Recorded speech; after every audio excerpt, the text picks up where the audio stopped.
Good afternoon, YouTube. Okay, so I'm gonna just give you a quick primer on how to service the rear tailgate or the back door, whatever you want to call it, of the first gen 4Runner. I've seen a lot of videos on this, and I think they all kind of miss a little bit here and there, so I just want to kind of cover it all at once. And I want to show you the different components and what it takes to take the whole thing apart, which I've just now reassembled. I should have videoed the whole thing for you, but I think this will be just as good.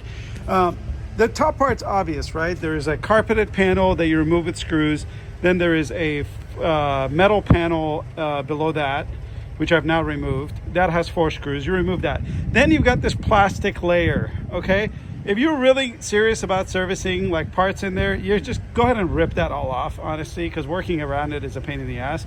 I plan to just take a trash bag and glue it down, then cut it to size, and that'll be a brand new one with no holes in it. So don't like start cutting slits in it and thinking you're gonna work around that. That's just like a stupid thing, in my opinion. So what I do to lube these components, I use this stuff. I use CLP. This is what I use to lubricate, essentially clean and lubricate guns. So if it's good enough for that, it's probably good enough for this. We're talking about a lot of metal and metal parts that can't have like gunk and stuff like that on them. So I think having this on there is definitely a good kind of solution. And then so the parts that I focus on is kind of these 2 big gears. I try to loop those. I try to loop any of these kind of joints and clean them as well. These are pretty nicely cleaned right now. So it should look like this essentially when you're done. And then just making sure your cables are in good shape. Now, actually I skipped the step. How do you even get to see these parts once you've removed those panels? Obviously the window has to be down for you to open the tailgate. We know that. And this latch has to be in the up position. So there's the up and down, which is, it won't let me go down right now because the window is up, right? So this is in the up position, so it allows you to open it. But in order to do that, you're gonna have to shut these 2 latches manually. The way you do that, you just take a screwdriver, right, and you just push them down into the down position, into the lock position. Now it's fooled into thinking that it's locked, and once it's fooled into thinking that it's locked, it'll allow you to kind of roll the window down or run the window up, back up. You don't want to roll it up too much. So 1, 2, 3, 4, 5, 6, 7, 8, 9, 10 of these defroster bars is probably enough to access everything you need. Now, if you want to get rid of the if you want to dismantle this guy, okay, which I don't see why you would unless you're painting the car, which is what I did. So if you want to dismantle that guy, it's a little tricky. So what you'll have to do is there is a nut right there, and there is another nut right there, and then there is a retaining clip right here. So you undo the nuts, and then you got to push the retaining clip out. The next step is crucial. There is the lock key. The rear of the lock key is that thing. I wouldn't dismantle that if I were you, because that's going to give you a big pain at the end. You want to take out this connector right there. You want to take that out and unhook it. It's a pain to unhook because it's like really tight. But once you unhook that, you can slide the whole thing out without having to disconnect that piece. Once you disconnect that piece, and I'll just walk you through it really quick. I'm not going to show you the inside of it because it's a pain in the ass to reassemble. It has a little tumbler inside, a spring on top of that, and a copper plate. You break any part of those, you're gonna have to look for new solutions. You don't want. That's why you don't want to dismantle it. The other thing is reassembling it in the specific configuration that it's in is very key.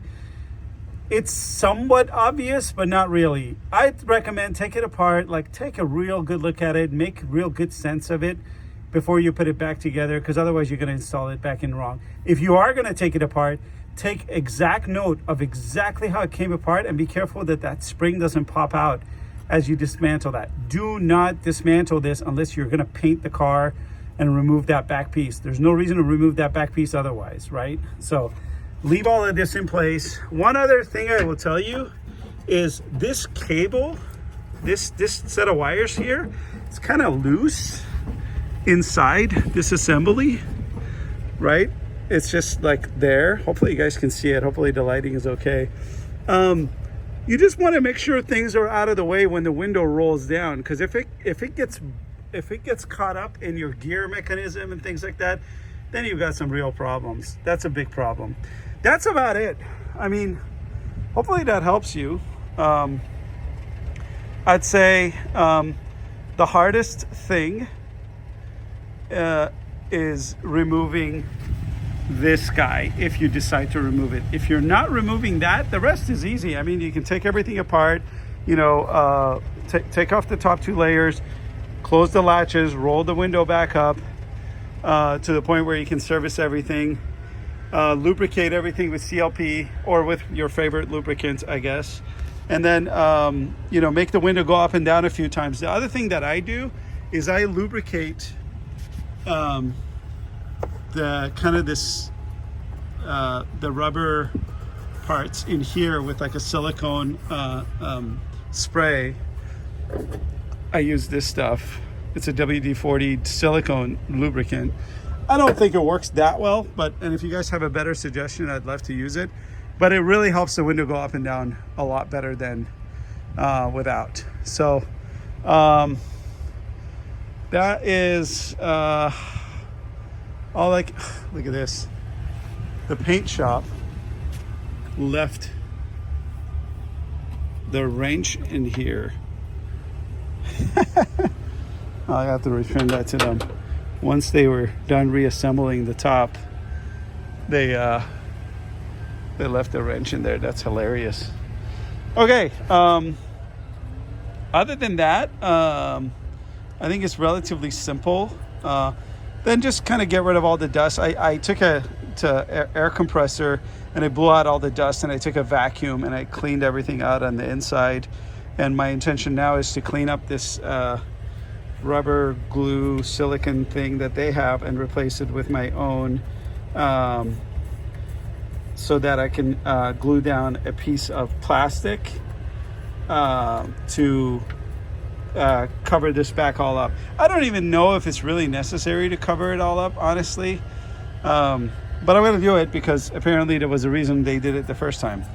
I'm going to let it sit like this and warm up in the sun, so it'll be a little easier to remove. If you have any other questions, go ahead and post them in the comments.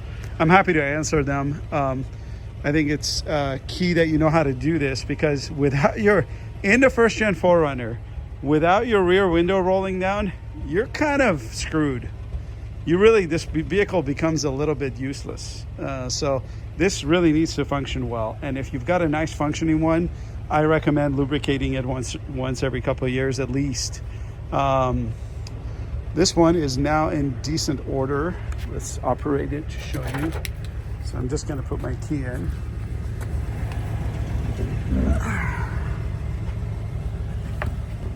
I'll kind of give you a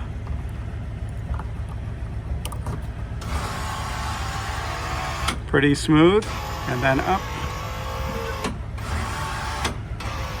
Pretty smooth. I'm very happy with that. Okay, so I covered it with a see-through piece of plastic. Just used some silicone around, or silicone, whatever, tube. I think this is a better solution, so I can actually see through it. And, you know, servicing it, I really only need access to about that much. So what I might do is I might just cut a slit next time and then use a piece of tape to seal it back up. But for now, I'm gonna keep it sealed. Okay, it's been about a week. Well, actually, no, less than a week. And a few days. And it's nice and tight. The silicone worked fine. And now I can see right through this stuff. Not that it helps that much, because if I'm gonna service it, I'm probably gonna replace this thing again. It's just a lot easier to do that, honestly. But it takes 10 minutes to maybe put the new layer on, and the silicone should peel off pretty easily. So here we are. I'm going to put the rest of the car back together. So I'll leave it at that. If you guys have any other questions, please leave them in the comments and I'm happy to answer.